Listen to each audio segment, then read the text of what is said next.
अंधेरे को चीर के दीपक चमकने वाला है। सफ़र जारी रखो, वक्त बदलने वाला है। हेलो माई स्वीट फैमिली, कैसे हो आप सब? आई होप सभी अच्छे होंगे, सभी स्वस्थ होंगे। सभी को सुबह की राधे राधे। आप देख सकते हो अभी चारों तरफ अंधेरा है, तो सुबह के अभी 4:30 बज रहे हैं। मेरे साथ मेरा बेटा भी उठ गया है, उसको पढ़ाई करनी है। और सुबह पढ़ाई करने से जो शिक्षा और जो ज्ञान मिलता है, जो हमारे मन की एकाग्रता बढ़ती है, वो शायद किसी और टाइम में नहीं मिलती है।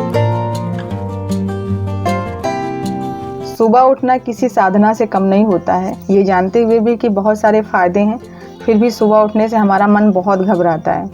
लेकिन सच मानिए, जब सुबह उठते हैं ना, तो हमें बहुत सारी नई नई चीज़ें मिलती हैं।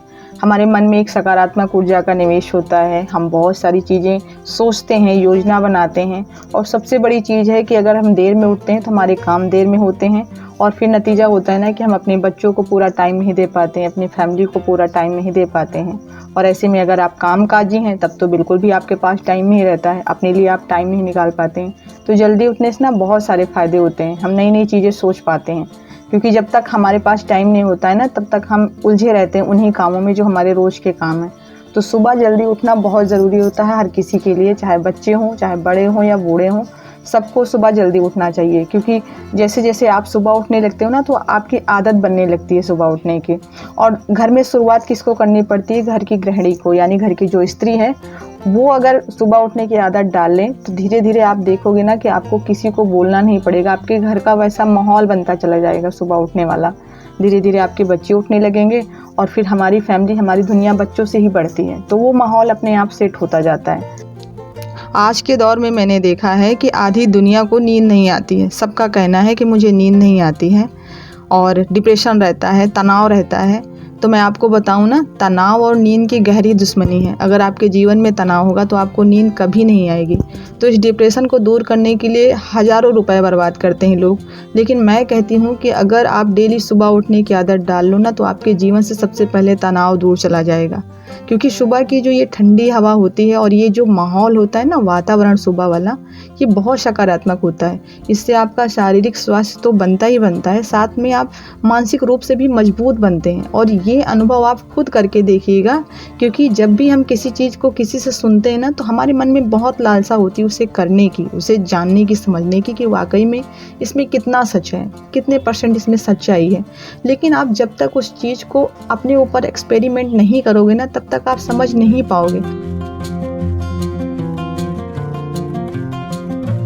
तो भाई, मेरी शुरुआत तो भगवान के नमस्कार से होती है। तो पहले तो मैंने भगवान को नमस्कार किया, फिर थोड़ा सा मैं टहलती हूँ, हल्का फुल्का, ज़्यादा नहीं, क्योंकि अगर आप घर के पूरे काम तल्लीनता से, पूरी निष्ठा से कर लेते हो ना, तो एक हाउसवाइफ के लिए इससे बड़ी एक्सरसाइज कोई और नहीं है।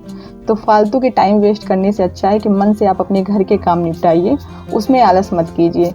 तो थोड़ा सा टहलने वहलने के बाद मैंने पूरे घर में झाड़ू लगाई है, पोछा लगाएंगे, क्योंकि जब हमारा घर साफ़ सुथरा रहेगा तभी तो हमारा मन साफ़ सुथरा रहेगा भाई। क्योंकि जब हम गंदगी देखते हैं अपने आसपास, तो कहीं ना कहीं हमारे मन में निगेटिव चीज़ें आती हैं, हम अपने आप से ही थोड़ा सा चिड़चिड़े हो जाते हैं। तो घर को भी सुबह साफ़ सुथरा रखना चाहिए। तो झाड़ू पोछा करने के बाद हम नहाएंगे।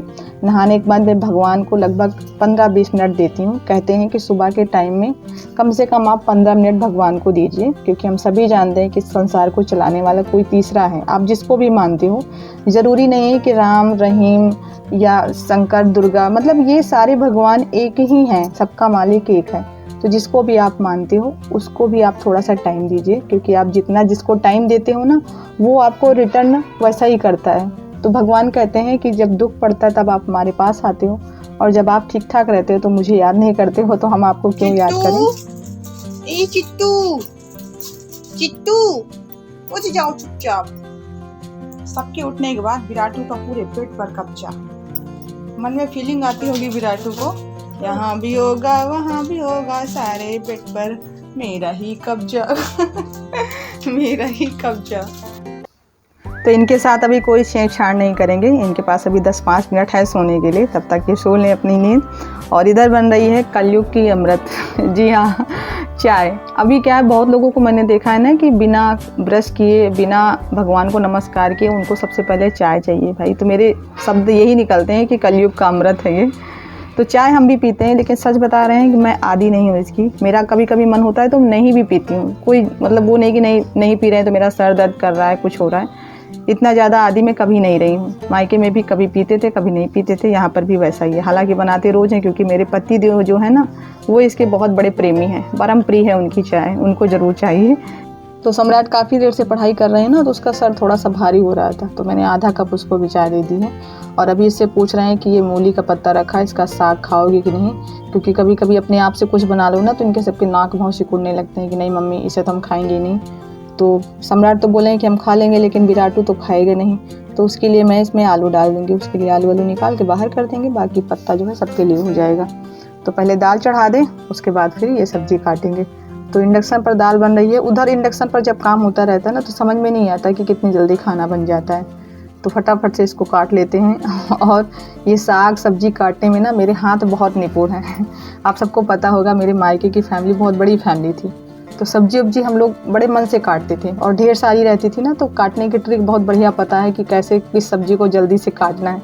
अभी चाकू से काटते ना तो बहुत टाइम लगता है इसको काटने में, लेकिन जो ये हंसिया की तरह होता नहीं, इसको पाँसुल कहते हैं, इससे बहुत जल्दी हो जाता है। तो आलू और साग कट चुका है, लहसुन मिर्च से इसे बनाना है, ज़्यादा टाइम लगने वाला नहीं है। तो सुबह मेरा काम बहुत जल्दी होता है, सुबह वाला ना, तो मैं मतलब चाहूँ ना, ये मेरे हाथ में होता है कि मुझे कितने बजे तक सारा काम ख़त्म करना है। उसी स्पीड से मेरा दिमाग और हाथ दोनों काम करते हैं। और अगर बच्चों का स्कूल ना होता ना, तो सब्जी भी इंडक्शन पर ही बनाते, लेकिन अभी अगर इंडक्शन का इंतज़ार करेंगे तो फिर देर हो जाएगी बच्चों के स्कूल के लिए। तो इंडक्शन पर दाल चावल बन जाएगा, इधर सब्जी बन जाएगी, तब तक आटा लगा लें, बस फटाफट से 8 साढ़े 8 तक खाना वाना सब पूरा कंप्लीट हो। अभी जब नेट खोले ना, तो उस पर न्यूज़ आई है, जो यूपी के पूर्व मुख्यमंत्री थे मुलायम सिंह यादव, उनका निधन हो गया है आज। तो हो सकता है कि छुट्टी हो जाए स्कूलों में। बच्चे अगर तैयार हो जाते ना, तो फिर लगता है कि ये पूरे दिन स्कूल चले जाएं। मतलब ऐसे छुट्टी में रहें घर में तो कोई दिक्कत नहीं है, लेकिन तैयार होने के बाद फिर घर में ही ना रहें। ये हमारी ही तकलीफ नहीं है, शायद हर माँ की है। अच्छा हुआ कि स्लो करके गए, नहीं तो अभी ये बाहर सीधा निकल जाता पूरा दूध।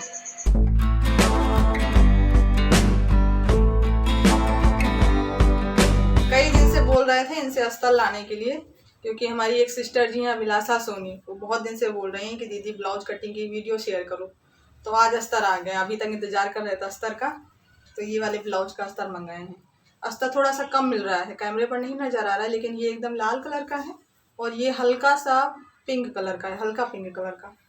तो थोड़ा सा मैचिंग कम है, लेकिन अभी क्या है ना कि ये वाले जो ब्लाउज होते हैं ना, इनमें मैचिंग की ज़्यादा टेंशन नहीं होती है, क्योंकि ये बहुत मोटे कपड़े होते हैं, तो पता नहीं चलता। अगर थोड़ा बहुत मैचिंग कम भी है ना, तब भी कोई प्रॉब्लम नहीं होती। तो मैंने कहा रहने तो, अब कौन वापस करे फालतू का। वैसे इनका क्या है ना कि ये सामान चेंज करवाने में बहुत निपुण है। एक बार थोड़ा सा भी अगर बोल दो ना कि ये सही नहीं है, मैच नहीं कर रहा है, या सामान थोड़ा सा कम सही है, तो बहुत जल्दी उसको जाएंगे चेंज करवा लाएंगे। आप सब कुछ बोलते हो ना, तो ऐसा नहीं कि मैं भूल जाती हूँ, उसको एकदम अच्छे से याद रखती हूँ, लेकिन बस ये है ना कि मुझे टाइम थोड़ा सा मैनेज करना पड़ जाता है। तो 1 2 3 दिन 4 दिन 5 दिन लेट हो जाए ना, तो आप लोग ये मत सोचिएगा कि हम बोलते हैं और ये कुछ ध्यान नहीं दे रही हैं। सबको पता है अभी 2 3 दिन बाद करवा चौथ आने वाला है ना, तो सब तैयारी करने में लगे हैं। कोई ब्लाउज बना रहा है, कोई मार्केट में शॉपिंग कर रहा है, सब करने में लगे। मुझे भी जाना है शॉपिंग करने, क्योंकि अभी कुछ ना कुछ सामान तो कम रहता ही है जब त्यौहार आते हैं। तो मुझे जाना है, इनसे बोले हैं, देखो जिस हिसाब से टाइम मिलेगा उस हिसाब से ले जाएंगे। तो चूड़ी लाना है। वैसे अभी खरमास में हम लोग नया सामान नहीं खरीदते हैं, लेकिन अब ये बार क्या कर सकते हैं, त्यौहार जब खरमास में पड़ा है तो कुछ ना कुछ सामान तो चाहिए ही। तो चूड़ी उड़ी लेना है, मेहंदी लाना है, हाथ के लिए, बाल के लिए, बहुत सारी चीज़ें। अभी घर में नहीं समझ में आता, बाहर निकलो ना तो एक एक चीज़ें, फिर ये भी ले ले, वो भी ले लें। और दुकान पर तो कभी कभी अनावश्यक चीज़ें भी हम लोग ले लेते हैं, लालच आ जाता है ना। सारा मार्केट तो हम ही लोगों से भरा है, तो लालच तो आएगा ही। ये इसी के साथ ब्लॉग को एंड कर रहे हैं। पसंद आया हो तो लाइक कीजिएगा, नए हो तो चैनल को सब्सक्राइब कर लीजिए। मिलते हैं नेक्स्ट वीडियो में, तब तक के लिए आप लोग अपना ख्याल रखिए। Bye bye, take care.